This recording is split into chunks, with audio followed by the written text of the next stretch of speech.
Բարև ձեզ սիրելի բարեկամներ, եթերում Բանն Աստծո քրիստոնեական հաղորդաշարն է։ Այսօր կխոսենք Հիսուս կյանքի հացը թեմայի մասին։ Այն սկսենք անդրադառնալով Հիսուսի 5000-ին կերակրելու հրաշքին։ Սրա կարևորությունը փաստում է այն, որ այս հրաշքը միակն է, որ արձանագրված է բոլոր 4 ավետարաններում։ Այդ հրաշքի մասին կարող եք կարդալ բոլոր ավետարաններում եւ համեմատել։ Որոշ ավետարաններում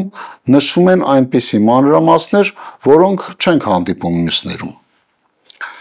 Հովհաննեսի ավետարանում առկա մանրամասները հաստատում են կարծիքը, թե տվյալ ավետարանը գրել է եղելության ականատեսը։ 6-րդ գլխի սկզբում տեսնում ենք, որ Հիսուս վերադառնում է Գալիլեա։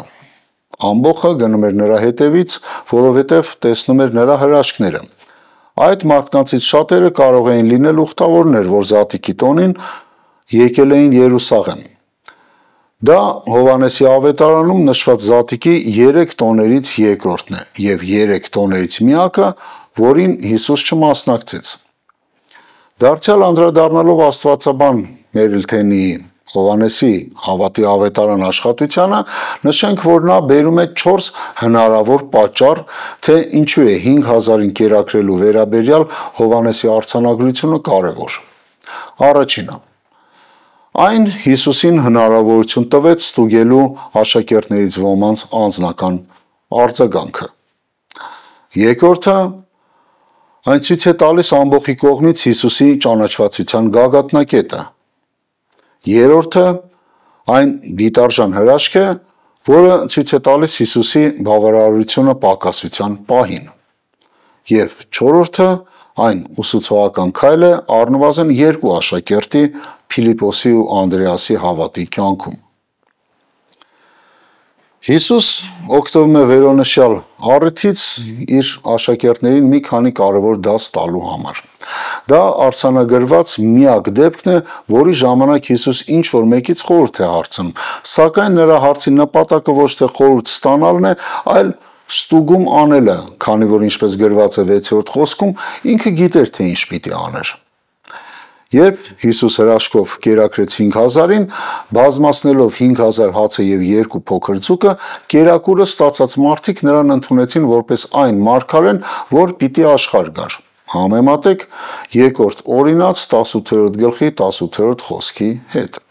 Հիսուս գիտեր, որ նրանք պատրաստվում էին բռնել ու թագավոր դարձնել իրեն։ Նախորդ հաղորդումներում մենք արդեն նշել ենք, որ հրեաները սպասում էին այնպիսի փրկչի,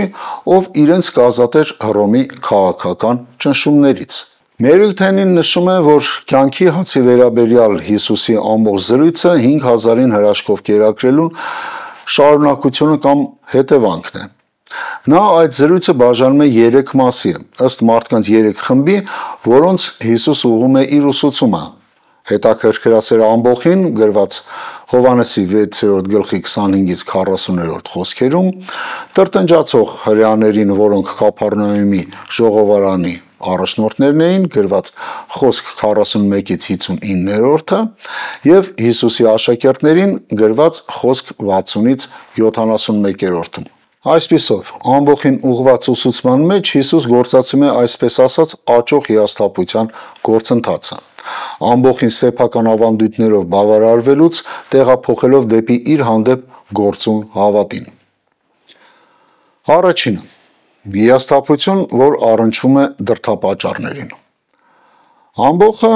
որին Հիսուս գերբնական ձևով կերակրեց, չցրվեց, այլ հետևեց նրան։ Մարդիկ ակնկալում էին ստանալ նյութական ավելի մեծ օգնություն, սակայն Հիսուս հիասթափեցրեց նրանց եւ դատապարտեց իրենց դրդապատճառների համար։ Այնուհետև Հիսուս բացատրեց, որ գերբնական ճանապարհով տրված կերակուրն ընդամենը ժամանակավոր էր եւ ենթակա էր փչանալու։ Այն ընդամենը ցույց է տալիս, թե նրանք ինչ պետք է փնտրեին իր մոտ՝ հավիտենական հոգևոր կերակուր։ Երկրորդը. հիասթափություն, որն առնչվում է մեթոդներին։ Նրանց դրդապատճառները դատապարտելուց հետո Հիսուս դատապարտում է նաև նրանց մեթոդները։ Նրանք միջոց էին փնտրում իրագործելու փրկությունը, սակայն Հիսուս նրանց սովորեցրեց, որ Աստծո գործը նրան հավատալն է։ Նա միակն է, որ նրանց կարող է տալ այնպիսի կերակուր, որ ինչպես գրված է 27-րդ խոսքում, մնացող է հավիտենական կյանքի մեջ։ Երրորդը՝ հիասթափություն, որն առնչվում է կրոնական անցյալին։ Այստեղ անցյալ բառը վերաբերում է վաղ ժամանակներում եղած պայմաններին կամ իրադարձություններին։ Այս խոսքը մանանայի մասին է, որը հրաշքով տրվել էր հրեաների նախահայրերին 40 տարի անապատային դեգերումների ժամանակ։ Գրված է Ելից 16-ի 11-ից 36-րդ խոսքերում։ Մարդիկ, որ տեսան ինչպես է Հիսուս հրաշքով կերակրում 5000-ին, այժմ նշան են խնդրում։ Նրանք կարծում են, թե նա պետք է երկնքից մանանա տա նրանց, ինչպես Մովսեսը, որպեսզի նրանք հավատան նրան։ Սուրբ գրային խոսքը, որ նրանք մեջբերում են, Սաղմոս 78-ի 24-րդ խոսքն է։ Հիսուս նրանց հիշեցնում է, որ ոչ թե Մովսեսը, այլ Աստված էր մանանան տվել նրանց նախահայրերին։ Իսկ հիմա Աստված նրանց երկնքից ուղարկել էր ճշմարիտ հացը, ով աշխարհին կյանք է տալու։ Նրա հայտարարությունը «Ես եմ կյանքի հացը» խոսք 35-ում Հովհաննեսի ավետարանում նշված Հիսուսի «Ես եմ» արտահայտություններից առաջինն է։ Տվյալ հայտարարությունը 6-րդ գլխում կրկնվում է ևս 4 անգամ։ Չորրորդ՝ հիասթափություն, որն առնչվում է նրանց սեփական հասկացողությանն ու հավատին։ Ամբողջը չի կարողանում հավատալ, որ Հիսուս հենց նա է, ինչ ասում է իր մասին, այսինքն կյանքի հացը։ Մարդիկ տեսան նրա հրաշքները, սակայն չհասկացան այդ նշանների կարևորությունը։ Նրանք փնտրում էին նյութական իրեր, այլ ոչ թե հոգևոր կյանք։ Երբ Հիսուս ասում է «Ես եմ կյանքի հացը», առաջարկում է կատարյալ ու հավիտենական բավարարություն։ Նրա առաջարկած հացն ընդունելու համար մարդիկ պետք է հավատան ու հանձնվեն նրան։ Խնդիրը ըստ Հիսուսի այն է, որ մարդիկ տեսնում էին իրեն, սակայն դեռևս չէին հավատում։ Ըստ Մերլթենի Հովհաննեսի 6-րդ գլխի հաջորդ 37-ից 39-րդ խոսքերը նոր կտակարանյան ամենախորհրդավոր եւ ամենախրթին հատվածներից են։ Իսկ աստվածաբան Ֆրեդերիկ Բրյուսը այս հատվածի վերաբերյալ գրում է. Հիսուս վստահ էր, որ կլինեն մարդիկ, որոնք կգային իր մոտ եւ կընդունեին կենսատու հացը, քանի որ իր հոր կամքն էր, որ այդ մարդիկ գային։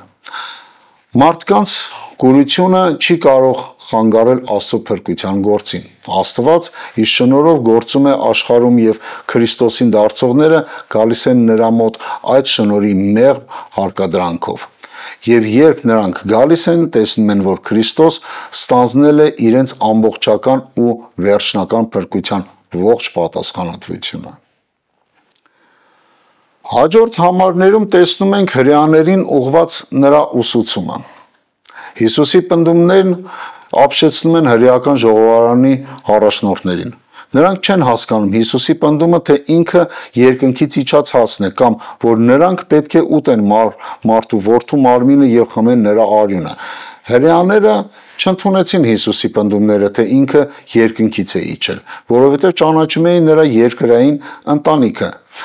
Նրա ծագումի մասին ճշմարտությունը, որը Հովհաննեսը նշեց իր ավետարանի նախաբանում, հայտնի չէր հրեաներին։ Նրանք տեղյակ չէին Քրիստոսի կուսածին լինելուն եւ կարծում էին, թե նա սովորական մարդ էր, Հովսեփի եւ Մարիամի որդին։ Հետևաբար նրա պնդումները հրեաների կողմից ընդունվում էին որպես աստվածանարգություն։ Հիսուս հասկանում էր, որ հրեաներն իր երկնային ծագման վերաբերյալ հարցերը տալիս էին անտեղյակ լինելու պատճառով։ Նա նրանց ասաց, որ թեև Աստված սովորեցնում է բոլորին, որդու մոտ գալիս են եւ նրան հավատում են միայն նրանք, ովքեր լսում են Հորը եւ սովորում նրանից։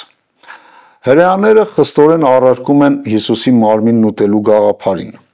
որովհետև չեն հասկանում նշյալ փոխաբերության հոգևոր իմաստը։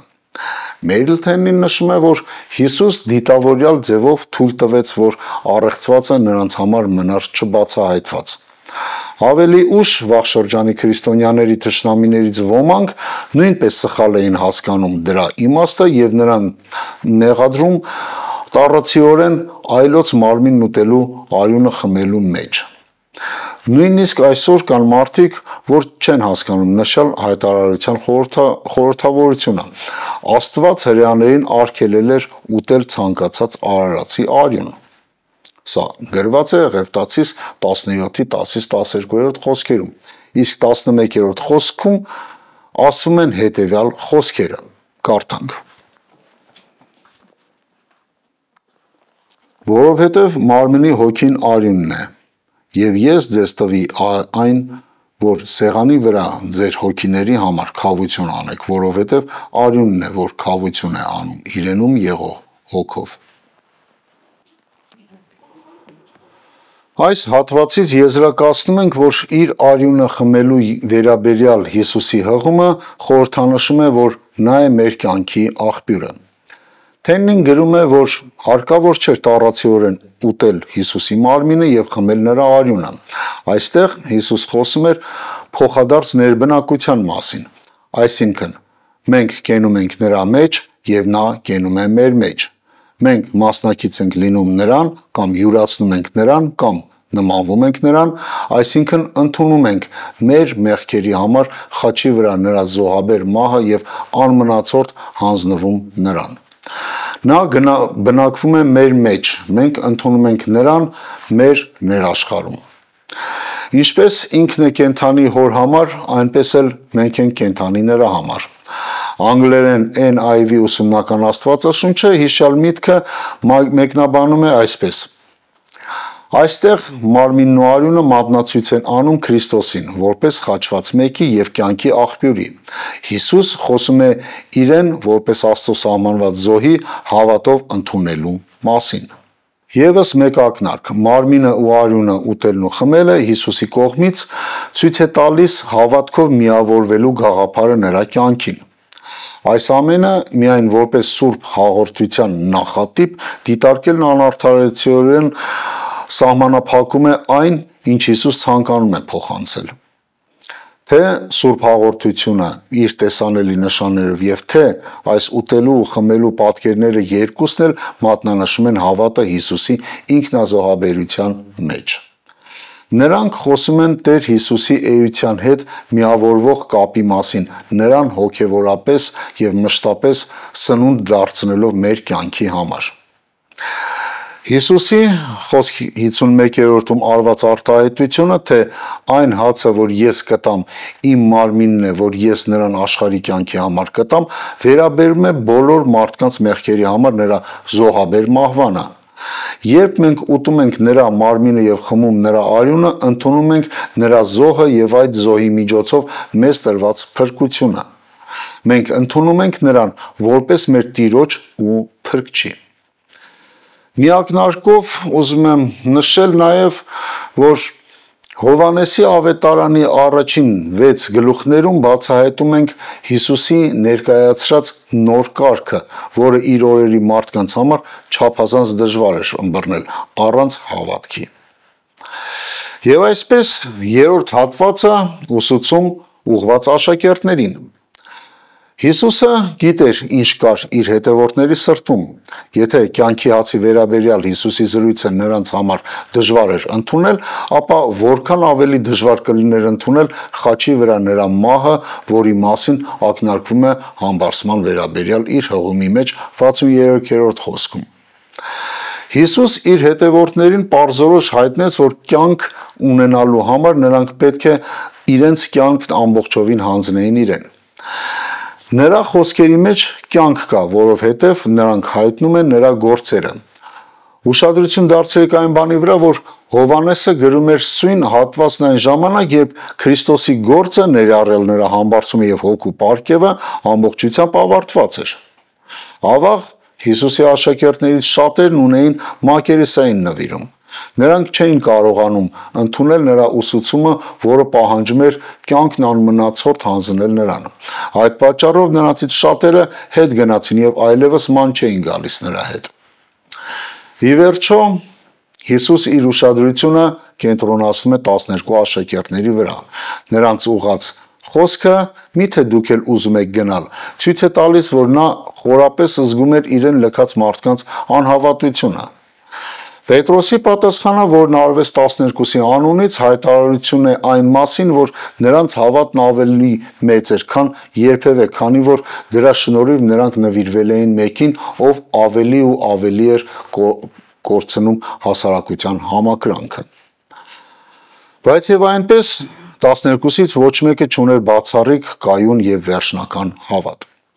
Հիսուսը թեև ոչ անվանապես նշում է Իսկարիովտացի Հուդայի մասին որպես գալիք դավաճանի։ Այդ պահին Հուդան պետք է որ հիասթափված լիներ, քանի որ Հիսուս չօգտվեց թագավոր դառնալու հնարավորությունից։ Ու թեև որոշ ժամանակ նա կշարունակի հետևել Հիսուսին, քանի որ դա բխում էր նրա շահերից, նա կարող էր դասվել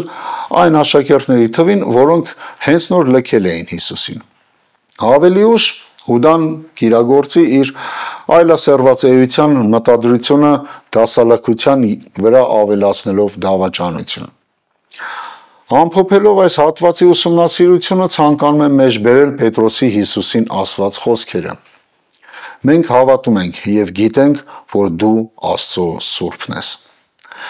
Սիրելի հեռուստադիտողներ, հետևեք մեր հաղորդումներին, եղեք օրհնված, մինչ հաջորդ հանդիպում։